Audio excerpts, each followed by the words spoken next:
Hello, good morning, students.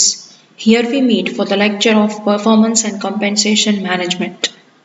So, now, today, we are going to start up with the comparison of performance management and performance appraisal. Okay, now we are going to compare performance appraisal and performance management. Performance management was first introduced by Michael Baer as an innovative appraisal and development system. It was proposed as an improvement over the traditional appraisal system characterized by subjectivity and rater evaluator bias. Okay હવે શું કહે છે performance management સૌથી પહેલા Michael બેરે introduce કર્યું. Okay હવે performance management જે traditional appraisal system હતી એમાં ઇમ્પ્રુવમેન્ટ તરીકે સાબિત થઈ છે.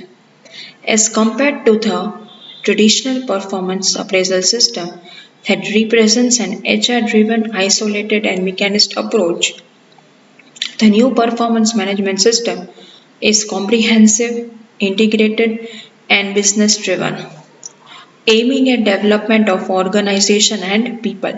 નવી performance management system છે બહુ comprehensive છે અને business driven છે. The performance management system gained popularity with the advent of Total Quality Management Program.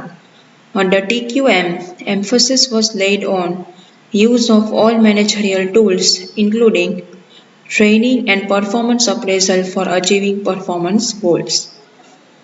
હવે જે પરફોર્મન્સ મેનેજમેન્ટ સિસ્ટમ છે એની પોપ્યુલારિટી વધતી ગઈ right under total quality management શેના ઉપર એમ્ફોસિસ કરવામાં આવ્યું હતું ઓલ ધ મેનેજરિયલ ટૂલ્સ બધા મેનેજરિયલ ટૂલ્સ કે જે પરફોર્મન્સ અચીવિંગ માટે યુઝફુલ હતા. Okay now we will see the comparison performance management and performance appraisal. First, objectives. Emphasize on integrating organizational team and individual objective. Emphasis કોના ઉપર છે organisational team અને individual objective ઉપર. જ્યારે કે પરફોર્મન્સ અપ્રેઝલમાં ફોકસ કોના ઉપર છે ઇન્ડિવિજ્યુઅલ ઓબ્જેક્ટિવ્સ ઉપર. Performance measures. Competency requirement and quantified measures. Performance મેનેજમેન્ટમાં કોમ્પિટન્સી રિક્વાયર્ડ છે. પરફોર્મન્સ અપ્રેઝલમાં qualitative and quantitative performance measures. Qualitative અને ક્વોન્ટિટેટિવ મેજર્સ થી મેજર કરવામાં આવે છે. Frequency. Performance management continuous review with one or more formal reviews in a year. Continuously review થાય એક કે વધારે ફોર્મલ રિવ્યુ આવે એના પછી. પરફોર્મન્સ અપ્રેઝલમાં એન્યુઅલ રિવ્યુ થાય રાઈટ એન્યુઅલી તમારે રિવ્યુ કરવાનું હોય છે. Reward linkage not directly link to reward. Performance મેનેજમેન્ટમાં કંઈ રિવોર્ડથી લિંક નથી તમે ખાલી પરફોર્મન્સ બધાનું મેનેજ કરો છો. પરફોર્મન્સ અપ્રેઝલમાં mostly linked with pay generally પેથી લિંક્ડ હોય છે. Ownership owned by line management. Performance મેનેજમેન્ટમાં જનરલી લાઇન મેનેજમેન્ટ બધું ડિસાઇડ કરે છે. પરફોર્મન્સ અપ્રેઝલમાં owned by HR department generally HR department જ અપ્રેઝલ કરતું હોય છે. રેટિંગ સિસ્ટમમાં ratings are less common generally process is joint or participative. Rating બહુ ઓછા કોમન છે અને પ્રોસેસ છે એ આખી જોઈન્ટ કે પાર્ટિસિપેટિવ ઇન નેચર છે. પરફોર્મન્સ અપ્રેઝલમાં top down system with ratings. Top down system એટલે શું કે જે ઉપરના લેવલના હોય છે સુપિરિયર્સ એ નીચેના લોકોને રિવ્યૂ કરે છે અને રેટિંગ આપે છે. Focus it focuses on future performance. Future performance પર ફોકસ કરવામાં આવે છે. જ્યારે કે performance appraisal it focuses on review of past performance. Past પરફોર્મન્સના રિવ્યૂ પર ફોકસ કરે છે. પરફોર્મન્સ મેનેજમેન્ટમાં integrated and business driven aimed at people and organizational development. Integrated હોય છે અને બિઝનેસ ડ્રિવન હોય છે અને ડેવલપમેન્ટ ઉપર ફોકસ થાય છે. Performance appraisal, isolated system and not linked to organizational goals. Isolated એટલે કે એકલી સિસ્ટમ છે અને ઓર્ગેનાઇઝેશનલ ગોલ સાથે કાંઈ લિંકેજ નથી. પરફોર્મન્સ મેનેજમેન્ટમાં improvement oriented to help employees perform effectively. Improvement oriented હોય છે એટલે એમ્પ્લોઈઝ સરસ રીતે અને ઇફેક્ટિવલી પરફોર્મ કરી શકે. જ્યારે કે performance appraisal control oriented to measure how well task was perform. Control oriented હોય છે શેના માટે? To measure the task of performance, કે ટાસ્ક કેટલો સરસ પરફોર્મ થાય છે. So this is the comparison between performance management and performance appraisal.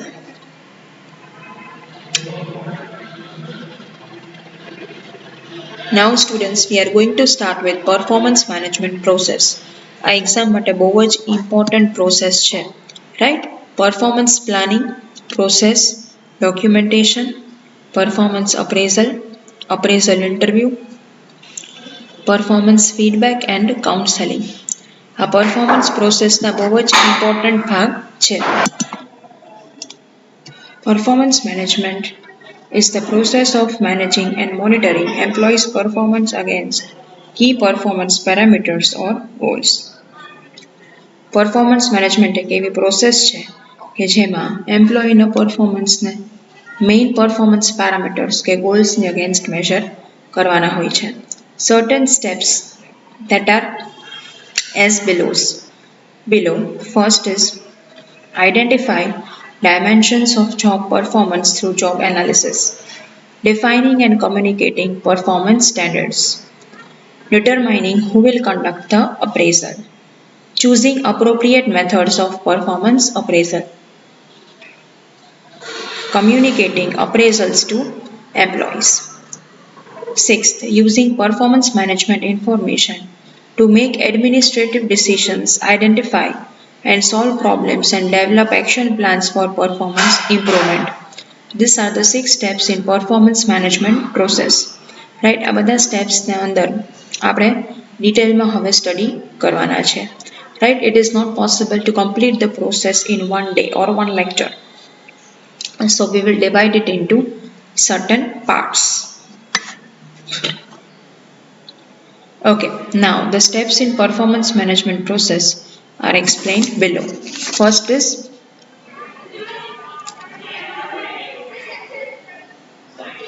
pre-preparation or conducting job analysis. જે આપણે ફર્સ્ટ સ્ટેપ ભણ્યું, identify dimensions of job performance through job analysis, એનો જ આ પાર્ટ છે, pre preparation or conducting job analysis. It is necessary for an organization to define its purpose clearly to all employees in order to integrate all teams to achieve organizational goals. The 3 stages of setting goals are organizational level, departmental level and individual level. 3 stages છે જેનાથી તમે goal set કરી શકો છો. એક છે organisational level, mission, vision, values એ બધું. એક છે ડિપાર્ટમેન્ટલ લેવલ કે ડિપાર્ટમેન્ટ વાઇઝ ગોલ સેટ કરો છો, અને એક છે ઇન્ડિવિજ્યુઅલ લેવલ કે જેમાં ઇન્ડિવિજ્યુઅલી ગોલ સેટ કરો છો. Based on 3 levels, the organization designs, strategizes and develops a performance management system.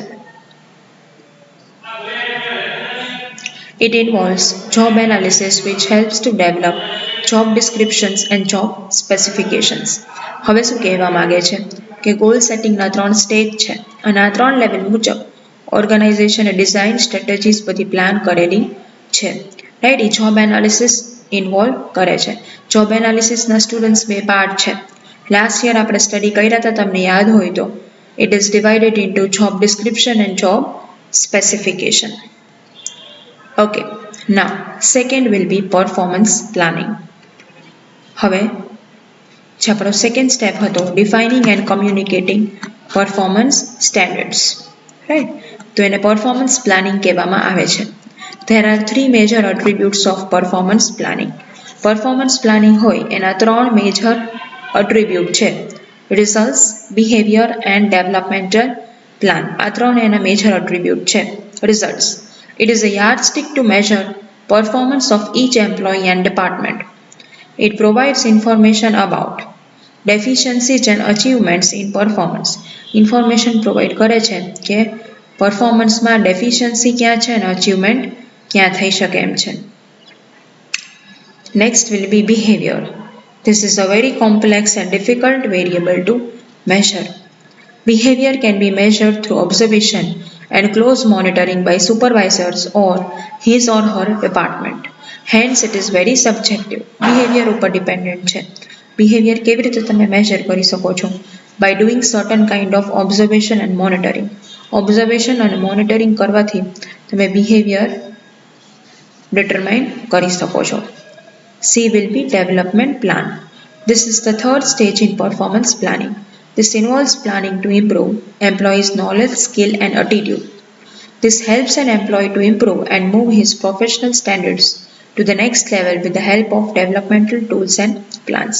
Right? A developmental plan ની વાત કરે છે કે આમાં knowledge, skill અને attitude ત્રણ સ્ટેપમાં ડેવલપમેન્ટ હોય છે કે એમ્પ્લોયનું નોલેજ કેવી રીતે ઇમ્પ્રૂવ કરવું, સ્કિલ કેવી રીતે ઇમ્પ્રૂવ કરવું અને એટીટ્યુડ કેવી રીતે ઇમ્પ્રૂવ કરવું. Okay, now next will be process and documentation of performance appraisal. Okay, third step છે આપણો process and documentation of performance appraisal. એમાં આવે છે methods of performance appraisal. Students તમને યાદ હોય તો એસવાયમાં ઓલરેડી આપણે આ મેથડ સ્ટડી બધી કરેલી છે પરફોર્મન્સ અપ્રેઝલની ટ્રેડિશનલ મેથડ અને મોડર્ન મેથડ. તો આ ત્રણ સ્ટેપ આવશે એના પછી મેથડ્સ જ આવવાની છે which already you have studied and which already you know. Now first will be determining performance standards. Identifying the criteria for evaluation is the first step. We need to know the expected level of performance, goals or targets on each of those criteria. Performance standards needs to be defined and communicated to each employee before the work is performed. This ensures that employees know what level of performance is expected from them. Key result areas are broken down into micro activities. હવે શું કહે છે કે સૌથી પહેલા તમારે શું કરવું પડે? ક્રાઇટેરિયા ઓફ ઇવેલ્યુએશન ડિટરમાઇન કરવો પડે. પછી તમારે ગોલ્સ અને ટાર્ગેટ ડિફાઇન કરવા પડે અને એમ્પ્લોયીને કમ્યુનિકેટ કરવા પડે. આ એન્શ્યોર કરે છે કે એમ્પ્લોયીને ખબર છે કયા લેવલનું પરફોર્મન્સ તમે એક્સપેક્ટ કરો છો. Key result areas are broken into micro activities means main result area હોય છે એને નાની નાની માઇક્રો એક્ટિવિટીમાં બ્રેક કરી આપે છે. Next will be determining who will conduct performance evaluation. Determine કરવાનું છે કે performance evaluation કોણ conduct કરશે. In performing the job, an employee must interact with individuals. This include peers, subordinates, superiors, customers, and employees from other departments. All these sources of information about employees' performance. અને આ બધા employee performance ની ઇન્ફોર્મેશનના sources છે કે superior, પિયર, સબોર્ડિનેટ્સ બધા. Each of these sources provide unique information about employee performance and each of these sources have their own advantage and limitation. આ બધા સોર્સિસમાં પોતાની કોઈ બી એમ્પ્લોયી રિલેટેડ યુનિક ઇન્ફોર્મેશન આપે છે અને આ બધા જ સોર્સના એડવાન્ટેજ અને ડિસએડવાન્ટેજ છે. Example, managers do not have the opportunity to fully observe the performance of employee they are evaluating. Managers હોય બરાબર, એ એક એમ્પ્લોયીને ઇવેલ્યુએટ કરે છે પણ એને ફૂલ એ એમ્પ્લોયીને ન ઓળખતા હોય, પણ પિયર્સ છે, સબોર્ડિનેટ્સ છે, એ એમ્પ્લોયીના એ કોઈ બી એમ્પ્લોયીના વિશે અલગ વ્યૂ પોઈન્ટ પણ આપી શકે. રાઈટ, એ પોસિબલ છે. તો આવી રીતે તમારે ડિટરમાઇન કરવું પડે કે કોણ કોણ કોઈ બી પર્ટિક્યુલર એમ્પ્લોયીનું ઇવેલ્યુએશન કરશે. Next will be choosing the methods of performance appraisal. While designing a performance management system, an important strategic decision is the choice of appraisal method. Performance appraisal methods have evolved over time and there are many methods available today to measure performance. હવે શું કહે છે કે જ્યારે તમે performance management system design કરો તો important strategic decision તમારે લેવું પડે. પરફોર્મન્સ અપ્રેઝલ મેથડ છે એ ઓવર ટાઈમ ઇવોલ્વ થઈ છે અને કેટલી બધી મેથડ છે આ છે અવેલેબલ, બરાબર, કે જે પરફોર્મન્સ મેઝરમેન્ટમાં યુઝફુલ છે. This method could be classified on the basis of what is measured, traits, behavior or results. Thus, various methods have been classified below. આ બધી મેથડ ટ્રેટ અને બિહેવિયર વાઇઝ તમે મેજર કરી શકો છો અને અલગ અલગ મેથડ છે ટ્રેટ, બિહેવિયર અને રિઝલ્ટ વાઇઝ. જો ઓલરેડી આ 3 મેથડ છે ને એને આપણે ટ્રેડિશનલ અને મોડર્ન સોર્સિસમાં ડિવાઈડ કરેલી છે, જે આગળ આવશે જ. ટ્રેડ બેઝડ મેથડ્સમાં graphic rating scales, force choice method, essay method, ranking method, forced distribution method, paired comparison method, grading method, confidential reports and group appraisal આવે. બિહેવિયર બેઝડ મેથડમાં આવે છે critical incident method, checklist, behaviourally anchored rating scales, assessment center method and 360 degree appraisal. And result based મેથડમાં આવે છે management by objectives, productivity measures, balance scorecard and human resource accounting. Right, તો આ 3 method છે, પણ એકચ્યુઅલી આપણે performance અપ્રેઝલની મેથડને traditional અને મોડર્ન સોર્સિસ વાઇઝ જ ડિવાઈડ કરીએ છીએ, કે જે આપણે હવે નેક્સ્ટ લેક્ચરમાં અલગ અલગ મેથડ્સ બધી સ્ટડી કરશું. ઓકે સ્ટુડન્ટ્સ, તો આ બધી મેથડ્સ છે માઇન્ડ વેલ એ કયાની અંદર આવે છે? Step number 3. આપણો જે સ્ટેપ નંબર 3 છે process and documentation of performance appraisal, right, એમાં 3 સબ પોઈન્ટ છે અને અગેન બધી એમાં અંદર બધી મેથડ્સ આવે છે. Okay students, so don't get confused for this. So this is all for today. Now we will continue in the next lecture with the methods of performance appraisal. So till then, take care and thank you.